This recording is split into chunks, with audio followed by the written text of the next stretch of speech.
बोलिए प्रेम से श्री सद्गुरु महाराज की जय। बोलिए प्रेम से सद्गुरु कबीर साहेब की जय। ब्रह्मानंदं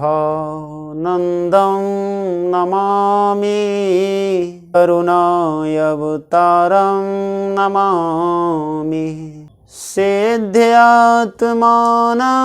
नमामि सद्गुरु शरणं नमामि। बंदो सन्मुख पारखी शीस भेंट धरु हाथ बचन उचारो बंदगी सत्य प्रेम के साथ। बोलिए प्रेम से सद्गुरुदेव की जय। परम पूज्य सद्गुरु महाराज के पावन चरणों में कोटि कोटि नमन।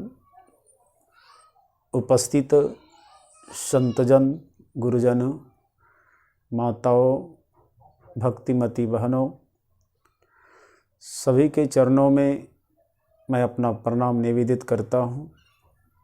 आप लोग बड़े भाग्यशाली हैं जो आज निरंजन जी के यहाँ उनके पुत्र अभिषेक के जन्मोत्सव पर आज का ये सत्संग रखा गया है। सद्गुरु से दुआ, शुभ निवेदन, शुभकामना करता हूँ उनका जीवन मंगलमय सुखद हो, हर बुराई से बचे, घर परिवार में शांति बना रहे। ये जीवन की सबसे बड़ी संदेश है। सद्गुरु कबीर धाम ममलखा व्यास गादी की ओर से मैं अरविंद प्रकाश सभी के चरणों में चरण बंदगी लेता हूँ। संत महात्मा बतलाते हैं कि यह जीवन बड़ी विशेषता का पात्र है। कबीर साहेब की मैं एक साखी आपके बीच रखता हूँ। कबीर साहेब कहते हैं, कली में जीवन अल्प है, करिए बेगी संहार, तब साधन ना हो सके केवल नाम आधार। भक्ति संसार की माता है। इसके दो पुत्र होते हैं, ज्ञान और वैराग। जब पुण्यात्माओं का अनेक प्रकार की पूंजी उत्पन्न होती है तब उसके नाम पर सत्संग होता है। दुर्भाग्य आत्मा, दुराचारी आत्मा, आत्मा तो संसार में सब कोई है, सबके शरीर में है, लेकिन सभी शरीर का स्वागत नहीं होता। विशेष आत्मा जो होता है उसके ही परमात्मा की भक्ति का एक मार्गदर्शन होता है। ब्रह्मचारी, धर्म रक्षक, वीर व्रतधारी बने। याद रख लेना, वही वीर व्रतधारी आत्मा है जिसका घर परिवार सद्गुण से, प्रेम से भरा हुआ हो। आपके साथ भी कुछ जाने वाला नहीं है। यह शरीर और संसार दोनों नाशवान हैं, परंतु मनुष्य का रहता क्या है? शरीर का, शरीर के द्वारा जो उत्पन्न होती है कर्म और कुकर्म। जब इसी कर्म में धर्म का लिबास लग जाता है तो धर्म कर्म बन जाता है, और इसी कर्म में कुकर्म का लिबास लग जाता है तो कुकर्म बन जाता है। इसलिए संत महात्मा बतलाते हैं कि कर्म प्रधान विश्व करी राखा, जो जस करहि तस फल चाखा। हे मानव, बुराई से बचो। यह संसार एक रंगमंच है। आप जिस प्रकार की अपनी भूमिका अदा कर सकते हो, ये आपके मन की इच्छा की बात है। जैसे आप जानते हैं, बच्चे का बाल अवस्था 12 रूपों से गुजरता है। वो क्षण क्षण में, पल पल में उसके रूप 1 घंटे के अंदर में 12 रूप होता है। उसी प्रकार मनुष्य की जिंदगी की विशेषता यही है कि 12 में 4 तिया 12 होता है, 9 3 12 होता है, 7 5 12 होता है, 8 4 12 होता है, 10 2 12 होता है, 11 1 12 होता है। 12 में 4 आता है। 4 प्रकार की मनुष्य की अवस्था होती है। पहले शिशु अवस्था, फिर बाल अवस्था, फिर जवानी अवस्था, फिर बुढ़ापा। आपकी जिंदगी बुढ़ापा तक में नहीं सज पाया तो समझ लो ये मानव जीवन बेकार है। मैं आपको एक संदेश देता हूँ। सदगुरु कबीर साहब कहते हैं कि हे मानव, इस शरीर में आया है तो कुछ कर्म, सत्कर्म कर ले। जिसके लिए तू मर रहा है वो तुम्हारे लिए मरने वाला नहीं है। ये जीवन की सबसे बड़ी विशेषता है। संत महात्मा बतलाते हैं, करो सत्संग भरम गर टूटे। जो प्राणी सत्संग कर लेता है उसके जीवन का अंधकार दूर हो जाता है। साहिब कबीर ने कहा, सकलो दुर्मति दूर करो, अच्छा जन्म बनाओ, काक गमन को छोड़ के हंस गमन चली आओ। लेकिन मनुष्य की जीवन की जो विशेषता है वह जीवन आदमी समझ नहीं पाता है। आइए, संसार में सबसे बड़ा पाप क्या है आप जानते ही हैं। संसार में सबसे बड़ा पाप लोभ है। एक नगर में एक किसान था। किसान बेचारे भगवान शिव की भक्ति किया करते थे, पूजा किया करते थे अनेक प्रकार की। अंत में एक दिन भगवान शिव के मन से मनोकामना सिद्ध निकला। भगवान शिव से बेचारे भक्त ने, किसान ने मांग कर लिया। मन ही मन इच्छा रूपी नारी, इच्छा मन में जगी। कहे भोलेनाथ, हमारे घर में 2 बेटा एक बार ही दे देना। भगवान शिव की इच्छा हुई। किसान को 2 बेटा एक भी बार हो गया।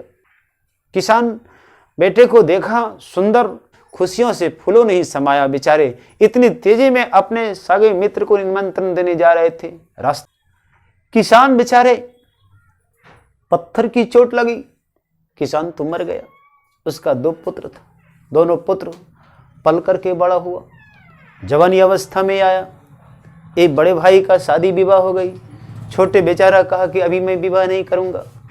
दोनों भाई घर में विचार करता है कि पिता की सारी संपत्ति को हमने कमाया खाया, खत्म हो जाएगा। ऐसा करो, दोनों भाई काम करने के लिए बाहर चले। दोनों भाई विचार किया। बड़ा एक नंबर का राम कहा जाए, मर्यादा के अनुकूल रहते थे, प्रत्येक दिन ध्यान साधना करते थे। और छोटे बेचारे को लफंगों का संगत लग गया। संगत का प्रभाव पड़ता है। इसलिए अगर आपको संगत करना हो तो ज्ञानियों का संगत करो, संगत करना हो तो बुजुर्गों का संगत करो, संगत करना हो तो पहले अपने आप का करो। जिस दिन मनुष्य अपने आप का संगत कर देता है, जिस दिन मनुष्य अपने आप से मेल कर लेता है, तो उसकी जिंदगी और जवानी का खेल हो जाता है। बड़े भाई, छोटे भाई विचार करता है। बड़े ने कहा पश्चिम जाना है कि पूरब जाना है, तो छोटे ने कहा भैया पूरब कलकत्ता की ओर चलो, वहाँ ढेर कमाई होगा। बड़े छोटे दोनों मिल करके, राम श्याम दोनों बेचारे चले गए कलकत्ता कमाने के लिए। 2 साल तक रह गया। दोनों भाई 2 साल कमाया, लाखों लाख पैसा हो गया। छोटे के मन में लोभ हुआ, कहा भैया ऐसा करो, 2 साल हो गया, घर चलना है, चलो घर चलते हैं। बड़े ने कहा जाओ टिकट कटा करके ले आओ। बड़े ने विचार किया, जाओ टिकट कटा करके चले आओ, लेकिन याद रखना श्याम, मुझे भूख जोरों की लगी है। जैसे ये बातें कहा, श्याम ने कहा भैया क्या करना है? कहा बस सत्संग कर लेना, मैं बैठ करके ध्यान करता हूँ। बड़े भाई राम ने प्लेटफार्म पर बैठ करके ध्यान किया। इसका ध्यान मन की ओर उधर हो गया। दूसरे मित्र का फोन आया, करे भाई कहाँ हो? कहा मैं अभी ले कलकत्ता से घर वापस आ रहा हूँ। कहा पैसा कमाया कि नहीं? शराब पिलाओगे कि नहीं? कहा तो आ तो रहा हूँ। कहा कितने कमाया? कहा 4 लाख कमाया। करे 4 लाख में 2 भाई है? कहा करे तू पागल हो गया है, 4 लाख में तू अकेले मार ले। तो वो कहता है कि भैया अकेले मैं कैसे मार लूँ, ये तो होगा नहीं, बड़े भैया साथ है। करे बड़े भैया को भूख नहीं लगी है, उसे जोरों की भूख लगी हो तो भोजन करा दे, पॉइजन मिला करके खिला दे, सारे पैसा तुम्हारा हो जाएगा। बोलो प्रेम से वृंदावन बिहारी लाल की जय। ऐसा ही हो गया। मन में लोभ आया, लोभम पापम विनाशम। सदगुरु कबीर साहब कहते हैं माता मरे तो 1 फल, पिता मरे फल 4, भाई मरे तो हानि है। कहत कबीर विचार, जिसके भाव रूपी भाई, भावना रूपी भाई मर जाता है, उसके जिंदगी में कभी सुख नहीं होता। इसलिए संत महात्मा बतलाते हैं कि हे मानव, सुख चाहते हो तो भाई भाई में प्रेम कर ले, मेल कर ले, इसका नाम सत्संग है। इसी को साहिब कबीर ने कहा। संत मेही जी महाराज ने भी कहा कि करिए नित सत्संग को, बाधा सकल मिटाए, यह अवसर फिर ना मिले, दुर्लभ नर तन पाए। भाई बेचारे ध्यान में बैठा हुआ था, छोटे चले गए, लोभ हो गया, लोभियों का संगत। बेचारे गए, होटल में खाना खाया, बड़े भाई के लिए एक प्लेट भात चावल लिया और उसमें थोड़ा सा चूहा मारने वाला दवाई मिला दिया। भूखा प्यासा भाई के पास आया, कहा भैया भोजन कर लो। करे रोज नित प्रतिदिन दोनों भाई साथ खाते थे, आज क्या हो गया? कहा भैया मुझे जोरों की भूख लगी थी, मैंने वहीं खा लिया, आप यहाँ खा लो। भोजन तो मिला, खाया, पानी पिया। कुछ क्षण बाद गाड़ी तो खुल गई प्लेटफार्म में। बेचारे कुछ एक जंक्शन पार करने के बाद जब गाड़ी आई तो बड़े भाई को, राम को, इतने जोर पेट में दर्द हुआ। कहा भाई अब तो मुझे पेट में दर्द हो गया, मैं क्या करूं, मर जाऊंगा। बड़े भाई छोटे ने कहा था भैया क्या करूं, यहाँ तो कोई दवाई भी नहीं मिलने वाला है। चटपट करते करते बेचारा उसका राम नाम सत्य हो गया। बोलिए श्री सद्गुरु महाराज की जय। सोचने लगा क्या करूं क्या करूं, लाश कहा जाए, मुर्दे को उसी प्लेटफॉर्म पर छोड़ दिया, दौड़ा हुआ घर आया। झूठे आंसू, आज संसार के लोग आप देखते हैं, देखेंगे जब किसी का माता पिता जिंदा है तो उसे भोजन नहीं मिलेगा, और मरने के बाद ना जानो कितने प्रकार की आंसू है। कभी जिंदा में कह दो कि चरण कभी पकड़ ले, कभी चरण पखार करके धो ले, पी ले, नमस्कार कर ले, ये नहीं होगा। लेकिन जब वो व्यक्ति मर जाता है तो आप देखो उसका चरण धो करके पूरे घर के लोग पीता है। सदगुरु कबीर साहब कहते हैं यही अंधकार है। इस अंधकार से प्रकाश में जाना चाहते हो तो सच्चे गुरु के शरण में जाओ। सात्विक जीवन जिंदगी जीने की कला है और इस जिंदगी के साथ जीने की कला को जानो। भाभी ने कहा क्या हुआ? कहा भाई खत्म हो गया। बड़े भैया खत्म हो गया? कहा कैसे? तो इस तरह से बातें बतलाया, पेट में दर्द हुआ, रात्रिकालीन आते ही इसी ट्रेन में समाप्त हो गया। कहा पैसा? कहा रे भैया का मन तो साल भर पहले खराब हुआ था, लाखों लाख खर्चा कराया, डॉक्टर ने कहा जल्दी से घर ले जाओ। अब तो घर लेकर के आया। भाभी कहती कि देवर जी ऐसा करो, तुम्हारे पास पैसा कुछ है कि नहीं? मेरे पास तो कुछ नहीं बचा है। कहा भाभी माँ मेरे पास तो पैसा केवल पैसा ही नहीं बचा, 5,000 रुपया बचा है, बाकी सब खत्म हो गया। अब मैं क्या करूँगा? उसी 5,000 रुपये में बेचारे उसकी क्रिया श्राद्ध उपरांत सब कुछ हुआ। भाभी एक पुत्रों के साथ अपनी जिंदगी बिताने लगी। 4 साल के अंदर श्याम ने सुंदर बगिया लगाया, सुंदर पत्नी की, सुंदर परिवार सजाया, सुंदर मकान बनाया, सुंदर दुकान बनाया, सब कुछ सुंदर बनाया। भगवान की कृपा से, परमात्मा की कृपा से उसकी पत्नी ने तीज व्रत को रखने लगी। तीज व्रत के उपरांत परमात्मा से मांगा कि मुझे एक बेटा सुंदर चाहिए, तो बेटा भी उसके गर्भ में आया, राजकुमार की तरह सुंदर देखने में राजकुमार जन्म तो ले लिया।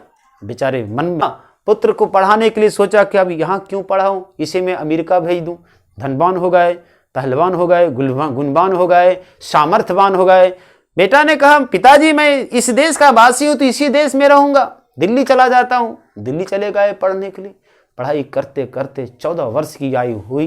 14 वर्ष की आयु में बेचारे को पेट में दर्द हुआ। अब तो पेट में दर्द हुआ, फोन किया कि पापा अब तो मुझे पेट में दर्द हो रहा है, का डॉक्टर को दिखाओ। डॉक्टर को दिखाया, दिखाते दिखाते लाखों लाख खर्चा हो गया। अब तो कहने लगा पिताजी मुझे घर ले चलिए। घर ले आया, पिताजी ने घर ले आया। यहाँ पर डॉक्टरों ने कहा कि भाई ये जहाँ का पानी पिया है वहीं का पानी इसको सेटिंग करेंगे, इसलिए पुनः इसको दिल्ली ले जाओ। अब तो बेचारे श्याम पुत्र को फिर दिल्ली ले गए, भर्ती किया उसको। अब भर्ती करने के बाद उसे बचाया कि इसमें 50 लाख खर्चा होगा। डॉक्टर का आदेश हुआ कि 50 लाख खर्च होगा तब ये बच सकता है, वो राम जाने, भगवान जाने। श्याम सेठ बेचारे अपने रिश्ते नाते सब का पैसा 50 लाख लेकर के डॉक्टर के पास पहुंचा। 15 दिन के अंदर पैसे समाप्ति की ओर गया। पुत्र मृत्यु के करीब आ गए तो डॉक्टर कहता है भाई इसको जल्दी से घर वापस ले जाओ, अब यहाँ रहने वाला नहीं है। क्या पता है करोड़े बंदे वह दिन की तस्वीर, भूत और भविष्य की कल्पना करते हो तो हे श्याम अब वर्तमान सजाओ। अंत में जब श्याम गुरु दर्शन करता है, ध्यान में आता है तो मन में विचार करता है और अचानक फुट फुट करके रोने लगा। लाश नहीं, जिंदा लाश लेकर के घर आया। पति पत्नी रिश्ते नाते सब कुटुंब कबीला मिल करके बैठा। तब श्याम अपने पुत्र से पूछता है कि रे पापी पुत्र, तुमने किस पाप की परीक्षा लिया जो आज मैंने पहले ताड़ वृक्ष के घर घर बनाया था और उस वृक्ष के बाद मैंने 5 महल का मकान बनाया, फिर भी इसे गिरवी रख करके तुम्हारे में लगा दिया। तुमने कौन सा पाप का बदला लिया? तो पुत्र नहीं है, कपूत है, तुम्हें तो सपूत बनना चाहिए।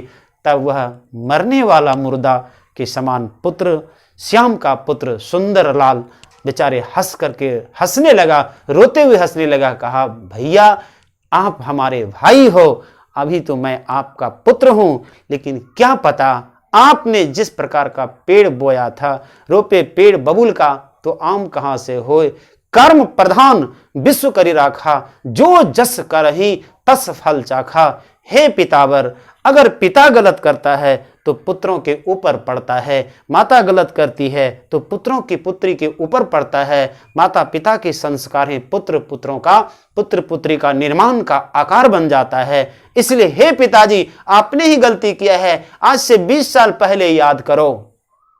अब तो बेचारे श्याम को क्या याद करूं मैं, मुझे तो कुछ समझ में नहीं आता है कि याद करो। कलकत्ता प्लेटफार्म पर आपने अपने बड़े भाई को 20 भरा भोजन कराया था, 1 बोतल पानी पिलाया था, 4 लाख कमाया था, लेकिन घर में आकर के तुमने 5000 दिया था, तब केवल 5 रुपया तुम्हारे घर बचा है।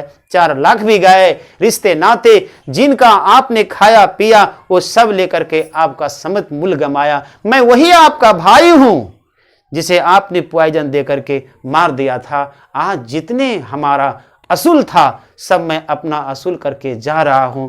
मैं सद्गुरु से दुआ निवेदन करता हूं कि तुम्हारी जिंदगी शुभ कामना हो। यही हमारी संदेश है। बोलिए श्री सद्गुरु महाराज की जय।